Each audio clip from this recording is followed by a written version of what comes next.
शंकर ने क्रोध आग्नि से कामदेव को जला के भस्म कर दिया था। रोती हुई रति भगवान शंकर से प्रार्थना करने लगी, महादेव मेरे पति के बिना मेरा जीवन कैसे रहेगा।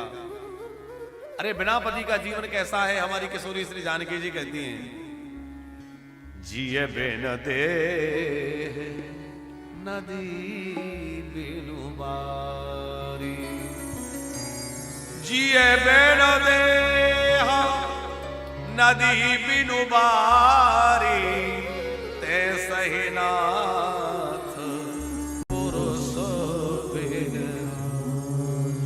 जैसे बिना प्राणों के शरीर, किसी का शरीर कितना भी सुंदर हो, प्राण निकल जाए तो उस शरीर की कोई महिमा रहेगी। नदी कितनी भी सुंदर है, कितना उसका सौंदर्य है, उसके तटों पर सुंदर हरियाली है, लेकिन उसका जल सूख जाए तो पानी सूखने के बाद नदी की कोई महिमा, कोई सुंदरता रहेगी? बोले जैसे बिना पानी की नदी शोभाहीन हो जाती है, जैसे बिना प्राणों के देह महत्वहीन हो जाती है, उसी प्रकार जो है बिना पति के पत्नी का जीवन तो सूना हो जाता है। रति रो रो कर भगवान शंकर से कह रही है, महादेव मेरे पति मुझे लौटाइए। भगवान शंकर ने कहा अभी तो नहीं, पर देवी तुम शरण में आई हो तो कुछ तो करना पड़ेगा।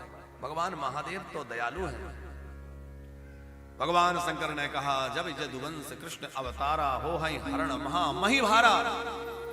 जिस समय यदुवंश में श्री कृष्ण भूभार हरण करने के लिए प्रकट होंगे, कृष्ण तनय हो हई पति तोरा, तेरा जो पति है ये कृष्ण पुत्र के रूप में तुझे प्राप्त हो जाएगा, प्रद्युम्न के रूप में तुम्हें प्राप्त होगा। पर तब तक कैसे रहोगे नाथ?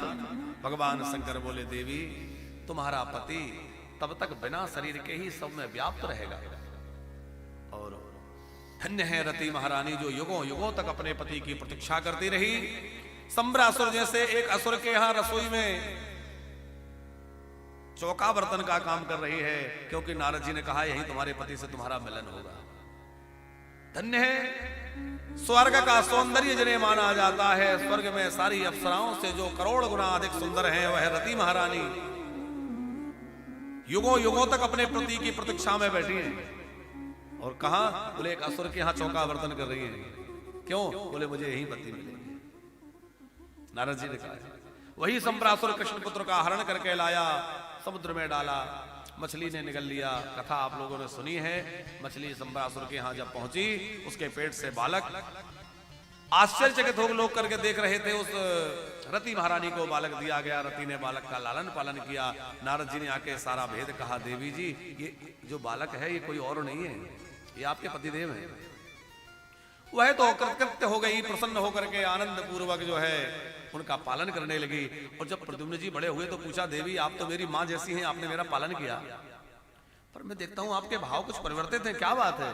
तब उन्होंने कहा, आप जरा याद करिए, पिछले जन्म में आपकी दासी थी, आप मेरे पतिदेव हैं। पूर्व जन्म का स्मरण जैसे ही प्रद्युम्न जी को हुआ, दोनों में जयमाल हो गई। और फिर संबरासुर को युद्ध में पछाड़ते हुए, मारते हुए श्री प्रद्युम्न जी महाराज द्वारिका पधारे और साथ में रति महारानी को भी लेके आए।